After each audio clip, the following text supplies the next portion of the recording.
Georgian era, so we're part of the British Empire still, and all the kings of England are George. I think 1, 2, 3, 4, 5, lots of Georges anyway. So this room's dated about 1780. And actually in Dublin there's some beautiful Georgian squares, and Merrion Square particularly is lovely, nice tall houses, this type of windows, lots of light coming in, and you know, little parks, wide roads. So everything's going much better for the aristocracy here, you know, in Ireland at the time. The first thing that hits you here is the colour. This is called Malahide orange. It's named after the town here, and it's a colour that picked by the Talbot family. And what it does, they believe, is it makes the paintings look more regal, more like a king and queen, I think. And these are not the Talbot family. We'll meet them in the last room. These are just famous Irish people here. So yeah, they thought this was a good colour.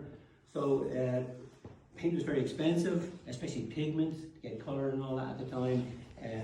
Ordinary Irish people wouldn't have that type of money, and they wouldn't be painting with colour.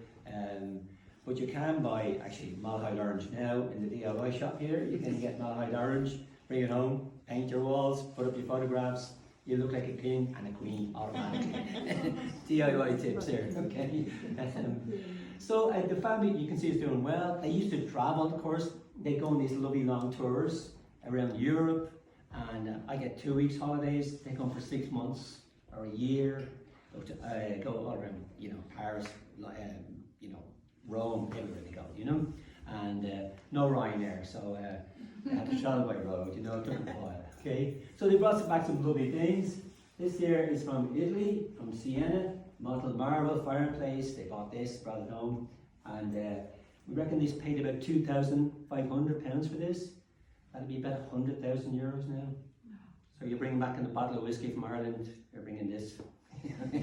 Yeah. This lovely sideboard here. The inlay here is elephant's tusk ivory. Oh, and it's carved into the wood. I imagine that's really difficult to do. I'm no expert, but it's beautiful work, I think. And it's the zodiac signs of the family that were here at the time. You know, it's lovely. Up here on the ceiling here, you can't miss the beadwork. It's very ornate plasterwork. And you can see there bunches of grapes and pineapples and things like that. And here's a little pineapple here. See this one here? There's a little pineapple there. So all this thing about pineapples. Pineapples were a big thing at the time. Now pineapples don't grow in Ireland, obviously, are grapes. So what the family are telling you is, you know, they've been to Europe, they eat all these things. And apparently at the time, it was great to have a pineapple on your table, and they were for rent. You could rent a pineapple to show off. So I believe, mad, isn't it? You know. So the plasterwork's pretty nice. You can see it's lovely, very ornate, all there. So a little story about that. The guy who did that was called Robert West. He was an Irishman, and his team of guys that he had working for him were always pretty happy in their job.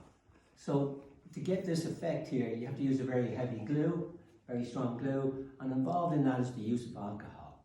Okay. So his group of men were known as West's Merry Men. They were always pretty happy in their work, okay? And there's a saying here in Ireland, especially with younger people, you know, if they're going out to have a few drinks or a few more than a few, they'll often say, we're going out to get plastered. You know what I mean? So there's a little bit of a saying here. I don't know if it travels. We're going out to get plastered. That's what people say here. If they plan to go out and have a few drinks, you know, I think it travels a bit. You could go back to these guys. Okay.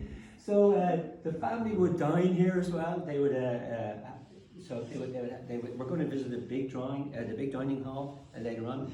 But they would dine together here, the ladies and the men, and then the ladies would withdraw to the other drawing room, the big drawing room, and the men would stay here, and they would ring the bells here, call up the servants, and the servants would bring them up their red wine, like they're, you know, they're French.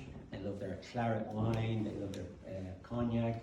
Their cigars, all the men drinking and smoking and talking, and a lot of the time they'd be talking about the business of the day would be around a lot to do with getting their children married. The children got married quite young, you know, girls in their early teens, boys at 18, that sort of thing, all arranged marriages, and mainly with the to get the money to come this way with the marriage, you know what I mean, like into the family, and they were very good at it, actually, they told us, you know.